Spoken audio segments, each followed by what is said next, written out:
Praise the lord. బాగున్నారా? బాగుండాలి. దేవుడి కృపలో ఎప్పుడూ సంతోషంగా ఉండాలి. మరి రాత్రి కాలవేళందు ఒక వీడియోని నేను అప్లోడ్ చేశాను. ఆ పాస్టర్ గారు చెప్తున్న రీతిగా అతను ఎలాగైతే కష్టాలు పడ్డాడో అదే రీతిగా కొన్ని నా జీవితాలలో కూడా ఉన్నాయి. నాకు చాలా బాధ వేసింది. అందుకే ఆ వీడియోని యూట్యూబ్లో నేను అప్లోడ్ చేశాను.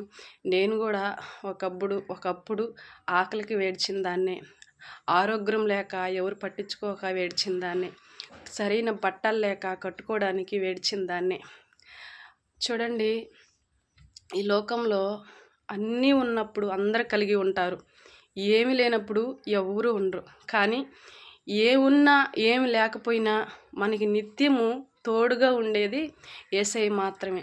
ఈరోజు ఆ సేవకుడిని, ఆ దైవజనుడిని ఎత్తిపట్టినట్టుగా నా దేవుడు నన్ను కూడా ఎత్తిపట్టాడు. ఈరోజు నేను కూడా దేవుడి కృపలో సంతోషంగా ఉన్నాను. నువ్వు కూడా ఈరోజు ఏ పరిస్థితుల్లో ఉన్నావో, ఏ కష్టంలో ఉన్నావో, ఏ బాధలో ఉన్నావో, నువ్వు కూడా ఏ వేదనతో ఉన్నావో చూడు, ఆ సేవకుడిని లేపిన దేవుడు, నన్ను లేపిన దేవుడు నిన్ను కూడా దీవిస్తాడు, ఆశీర్వదిస్తాడు, నిన్ను కూడా సంతోషపరుస్తాడు, నీ ప్రార్థన కూడా ఆలకిస్తాడు.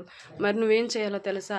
ప్రతిరోజు దేవుని ప్రార్థన చెయ్యి. నీ సమస్య ఆ దేవుని ఎదుట పెట్టు. తప్పక దేవుడు నిన్ను దీవిస్తాడు, ఆశీర్వదిస్తాడు.